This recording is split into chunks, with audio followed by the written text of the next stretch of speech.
Good morning. Welcome to Let's Get Growing Facebook Live.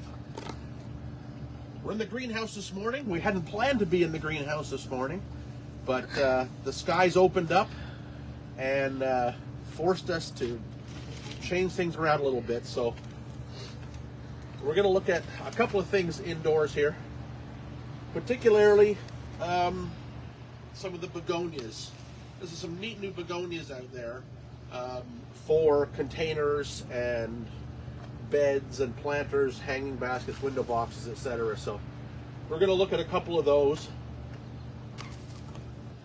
We'll start off, one of the plants that I think, you know, if there was a top 10 plant list out there, for annuals, I think it would be the dragonwing begonia. It's one of the best all-around annual plants that has been produced in quite a few years, I think.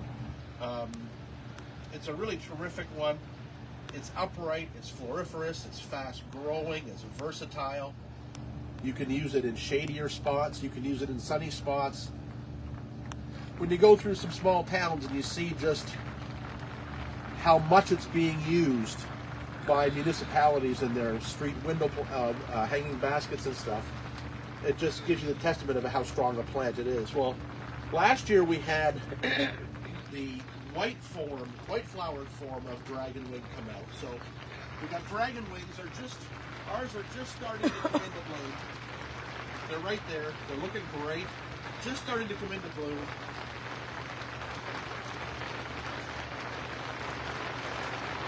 The white flowered form looks very much the same, just with white flowers. Slightly more spreading habit. It's going to start pouring again. It's going to get a little noisy again. But I think the exciting one to come out for this year is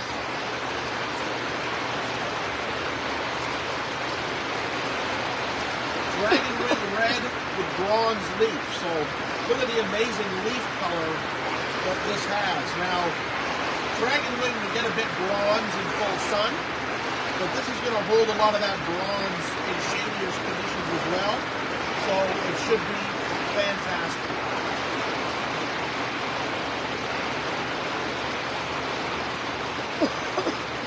Tuberous begonias have been around for a long, long time.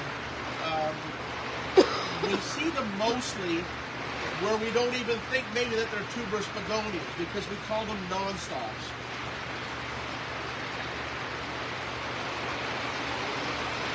And I'm going to pull this one out of the tray. This is one of the Mocha series of non-stops called Mocha White, of course. Makes sense. Non-stops are bought in the spring in 4-inch pots like this. But the neat thing about these is that they are a tuberous begonia, and by the end of the season we'll have made a tuber that you can save over and restart for next year. So they're really good value. When you get one you like, you can keep it for year after year. Mocha White is one of my favorites. It's the only one I get in the Mocha series, but there are a lot of different colors in it. Typical of begonias, you've got male flowers and female flowers on the same plant, and quite often on the same branching spike. This is a female flower here, very simple and single. The male flowers tend to be much bigger and showier. And if you want to increase your male flower size, you just look down in here, and if you see a female flower coming off the same bud, like right here, this is the male flower, there's a female flower there. Pinch those female flowers off, your male flowers will get bigger and showier. The female flowers aren't exactly as showy, so something to think about. Some of the others that have been around for a while are the picotees. This is picotee red with a wonderful white edge pattern. And again, tuberous, so you can keep them year after year. couple that we just got new a couple of years ago.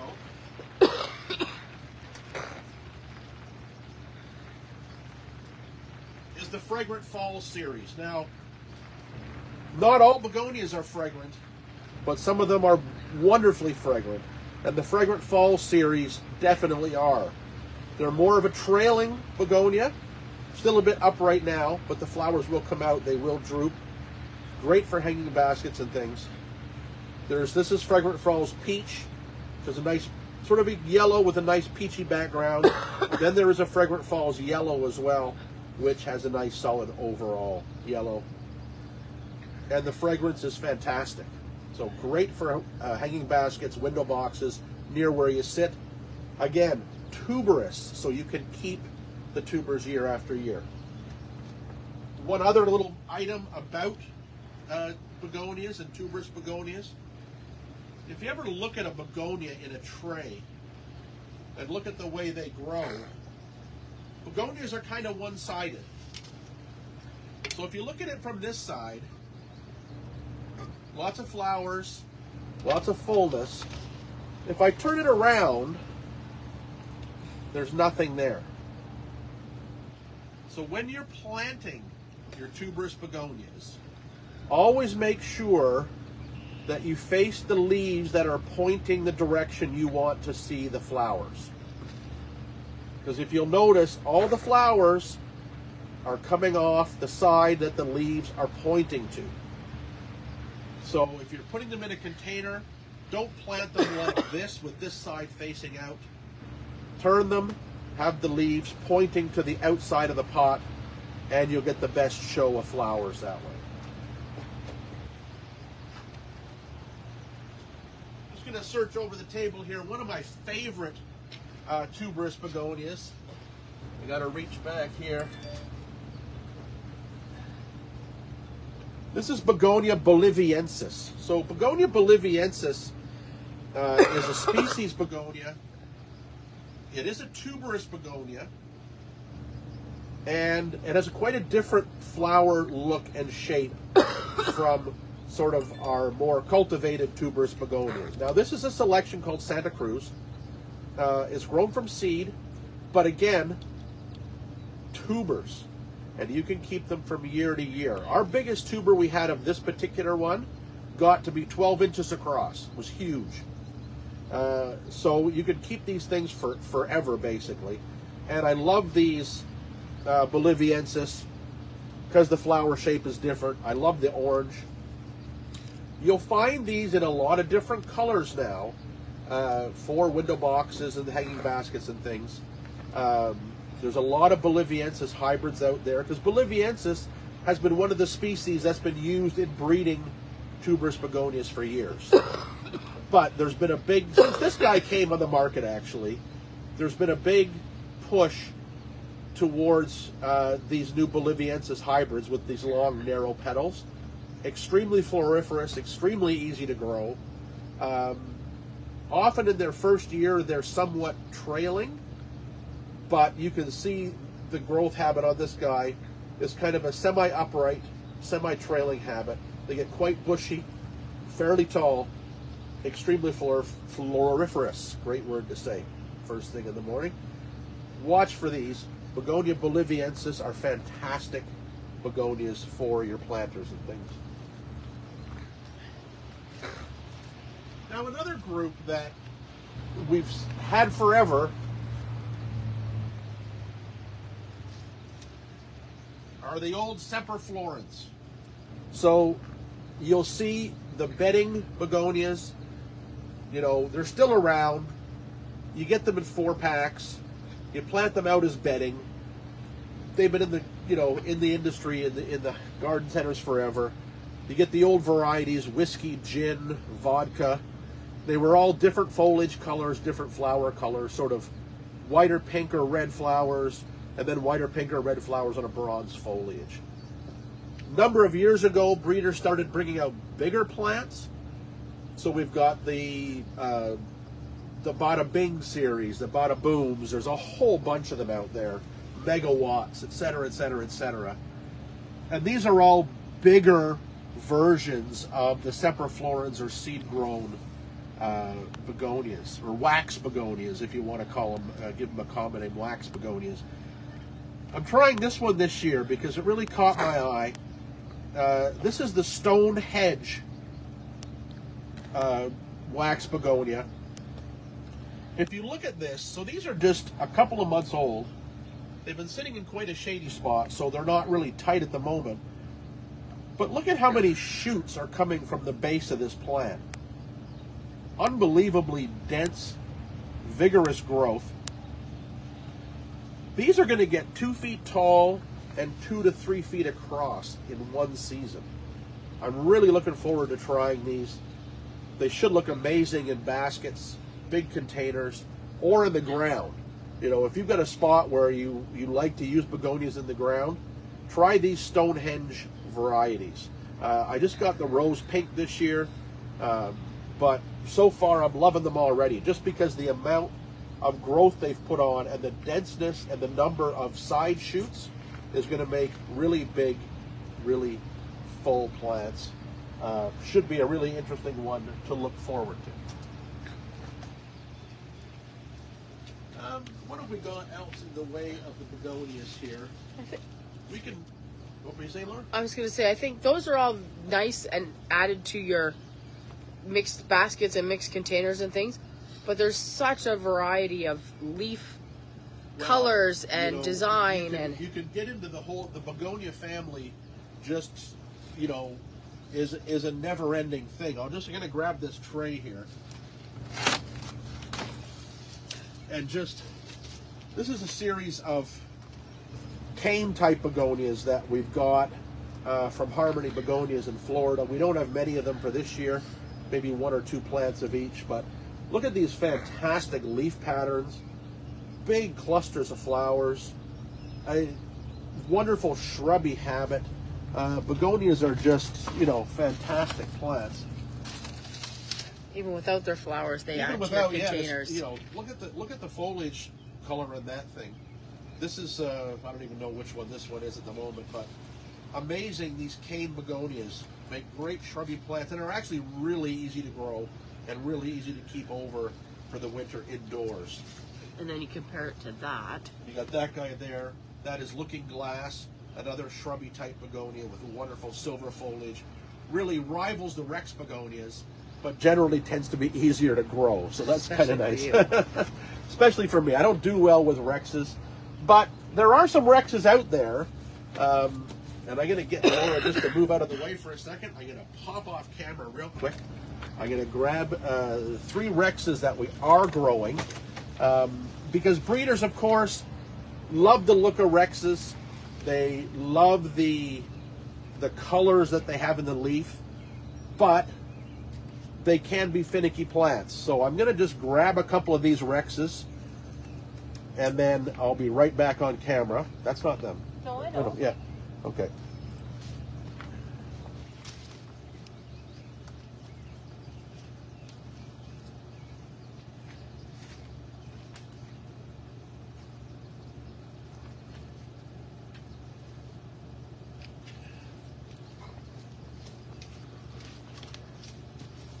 So these are some of the Rexes that have been growing for container use outdoors.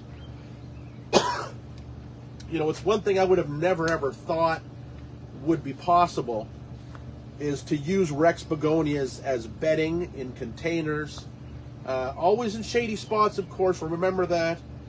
Do not overwater your Rex begonias ever. Oh, I think I grabbed 2 of the same one. Anyway, so there's Bewitched Lavender, the Bewitched series.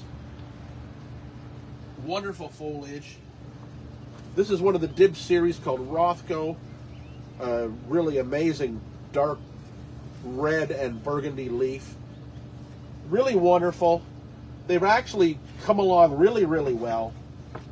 Much easier to grow than some of your old standard Rex begonias. So watch for some of those. There are a number of series out there.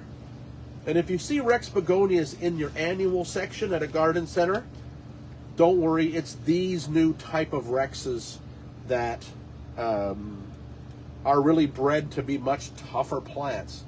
They can be used as house plants just like any other Rex, but they do much better in the garden as well. So we could go on and on and on with begonias, of course, because there are some just amazing plants out there. Certainly one of our favorites. This is begonia red Fred. It's a rhizomatous begonia. So often people will confuse Rex begonia and rhizomatous begonia. Rex begonias are a type of rhizomatous begonia that has a species called Begonia rex in its parentage somewhere. Well, there's hundreds of other rhizomatous begonias that grow with a rhizome, these thick creeping stems that root from the base and then leaf out on top as they grow. Red Fred is one of them. There's hundreds, if not thousands of others. They are actually much easier to grow than the Rex complex. So look for great foliage begonias in your rhizomatous ones. These things have got thick, waxy leaves. They're tough as nails. They make fantastic container plants for the summer and easy plants to keep indoors for the winter. So there's lots and lots of begonias to choose from. Anything from tiny miniatures up to some of these cane types will get 6 feet tall. There's just an amazing range of begonias out there to use. Most of the begonias want dappled shade and shade, so that works well if you're doing window boxes and planters on patios and overhangs and things like that. So they work well in there. Biggest thing with a begonia, don't overwater it. Begonias want to be on the dry side most of the time for best results.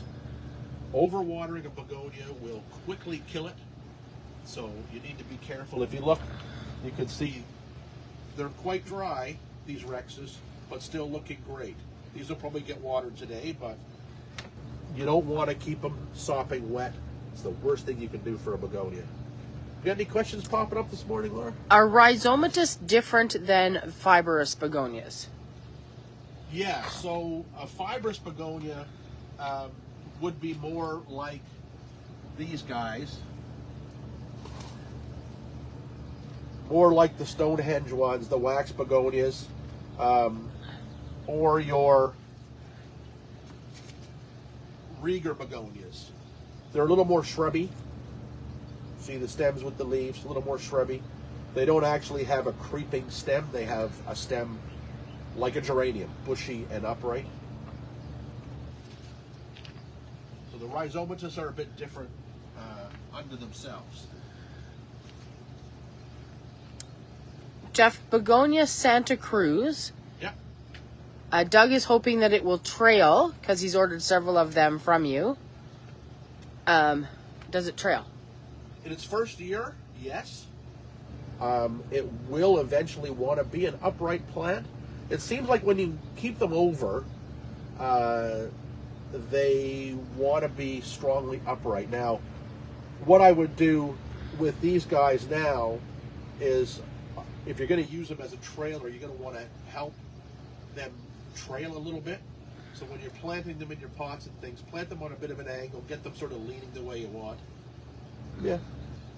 Pinch out these tips, these upright tips, and allow the side branches to grow. When the side branches grow, they're going to grow outward, and then they're going to droop. So stop that upright, allow the horizontal, and they'll do what you want. Trudy has a tall cane begonia. Can she cut it back to make it bushier? Yeah, let's grab a cane right there. That one right there, Laura, with the one. Yeah, that one. Bring that out.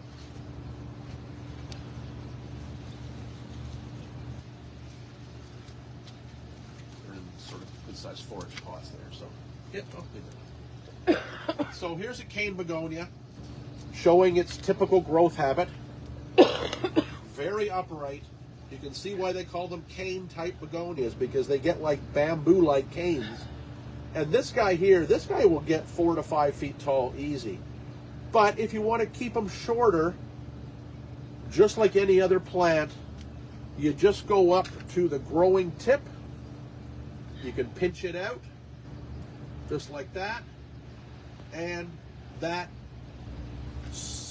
halts the upright growth, and it allows these side buds here, here, here, even down here. They will all push out, and you'll have a much bushier plant and shorter. And it will still get height because it will send out new growth from here and here, but you keep an eye on those and you can pinch them back a little further. If you've got a really tall one and you've got a lot of height you want to take off the top 6 inches and then root it as a cutting.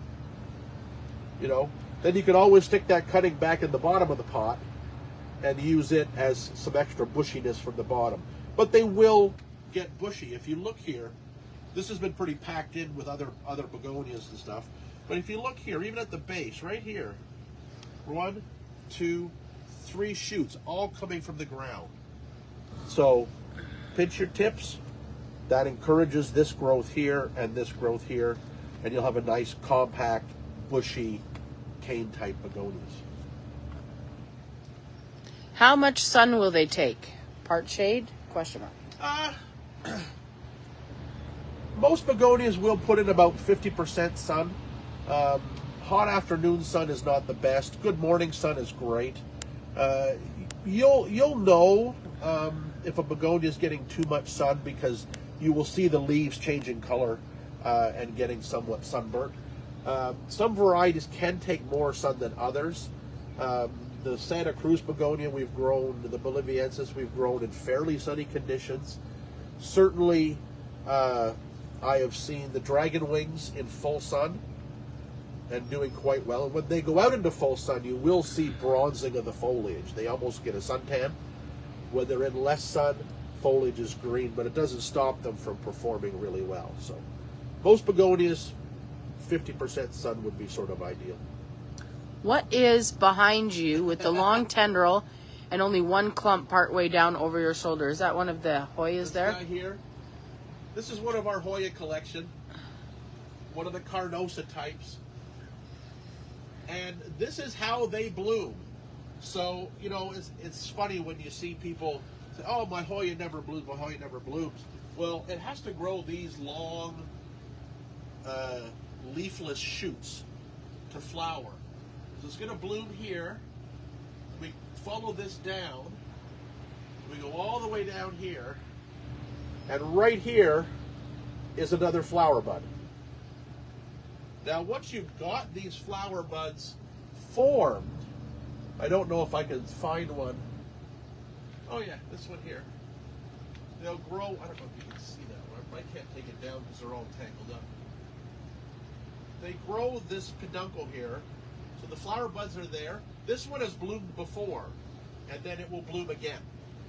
So these long things need to be sort of, you can't let them go because they'll be all over your house, but train them on a loop or something like that, and keep these long leafless shoots because that's where your flowers are going to come from. So that's the guy hanging over my shoulder. That's one of the Cubicalyx varieties. I don't know which one. I'd have to look for the tag on it, but we've got lots of Hoyas coming into bloom right now. This guy hiding his beautiful flowers underneath his foliage here.